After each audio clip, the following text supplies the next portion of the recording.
जय श्री राधे कृष्ण। भक्त चरित्र में आज हम लोग श्रीमद् वल्लभाचार्य जी के बारे में सुनेंगे।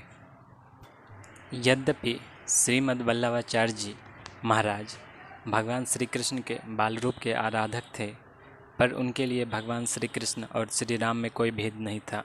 कहते हैं कि एक बार वे श्री गिरिश्रेष्ठ चित्रकूट पर गए और वहाँ उन्होंने श्रीमद् वाल्मीकि रामायण का पारायण किया। भगवान श्री राम ने साक्षात प्रकट होकर उनके द्वारा अर्पित केले का भोग आरोगा।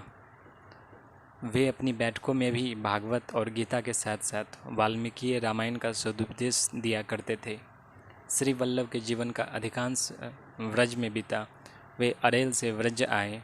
अरेल से व्रज आते समय उन्होंने गौ घाट पर महाकवि सूरदास को दीक्षित किया।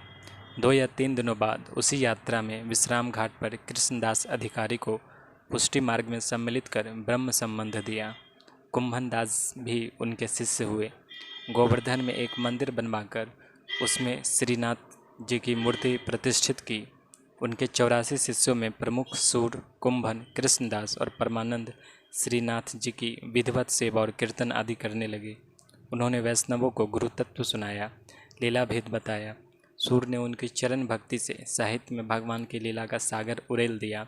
कुंभन दास ने श्री वल्लभ के प्रताप से प्रमत्त होकर सिकरी में लोकपति अकबर का मर्दन कर दिया। परमानंद दास ने परमानंद सागर की सृष्टि की। श्री कृष्णदास ने कहा, कृष्णदास गिरिधर के द्वारे श्री वल्लभ पद रज बल गर्जत। चारों महाकवि उनकी भक्ति कल्पता के अमर फल थे। एक बार सीधे साधे संत दर्शन के लिए गोकुल को गए। वहां जाकर गोष्ठ में गायों के झुंड का, गोपाल का तथा मंदिरों में बाल कृष्ण की सेवा, पूजा और उत्सवों का दर्शन करके प्रेम में मग्न हो गए। फिर उन संत ने एक छोकरे के पेड़ पर अपना ठाकुर बटुआ लटका दिया और जाकर श्री वल्लभाचार्य जी के दर्शन किए, जिससे उन्हें बरस भारी सुख हुआ। फिर आकर देखा तो ठाकुर बटुआ नहीं था। तब वे संत फिर श्री वल्लभाचार्य जी के निकट गए और बटुआ न मिलने की बात सुनाई। संत को चिंतित एवं उदास देखकर आचार्य ने कहा कि वहीं जाकर देखिए। संत ने आकर देखा तो छोकर के पैर पर अनेक बटुए लटके हैं।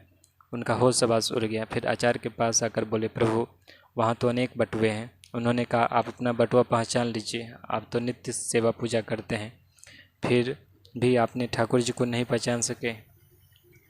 इस घटना से वे संत समझ गए कि यह सब वल्लभाचार्य जी का ही प्रभाव है। उनकी आंखें खुल गई। अपने ठाकुर को पहचानने की अभिलाषा करने लगे। उन्होंने आचार्य से प्रार्थना की कि मुझे वो उपाय बता दीजिए जिससे मैं अपने सेव्य प्रभु के रूप को प्राप्त कर सकूं। आचार्य ने कहा कि हृदय से प्रेम करो, भाव भक्ति पूर्वक सेवा किया करो, क्योंकि यह प्रेम मार्ग अति विचित्र और सुंदर है। आप वहीं छोकर के वृक्ष पर जाकर देखो। इस बार उन्होंने देखा तो केवल अपने ही ठाकुर जी दिखाई पड़े। तब तो वे अति आनंदित हुए। उन्होंने ठाकुर जी को हृदय से लगा लिया। उनकी आंखों में आंसू भर आए। आचार्य जी की कृपा से उन्होंने भक्ति के स्वरूप को जान लिया।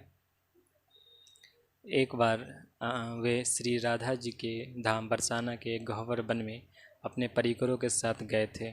वहाँ उन्होंने देखा कि एक अजगर को सहस्त्रों चींटियाँ खा रहे हैं। उन्होंने कृपा कर उस जीव का उद्धार किया। परिकरों के पूछने पर उन्होंने बताया कि पूर्व जन्म में ये एक धनी मनी संत थे और ये चेटियाँ उनके शिष्य थे। इन्होंने अपने शिष्यों का धन तो खूब लूटा, परंतु उनका क्या, अपना भी उद्धार न कर सके। इसलिए उन्होंने इस घृणित योनि में आना पड़ा। व्रज में श्रीनाथ जी की कीर्ति पताका फहराकर वह अपने पूर्व निवास स्थान अरेल में चले आए। श्री आचार्य जी के 2 पुत्र हुए। पहले का नाम गोपीनाथ था और दूसरे का नाम विट्ठलनाथ था।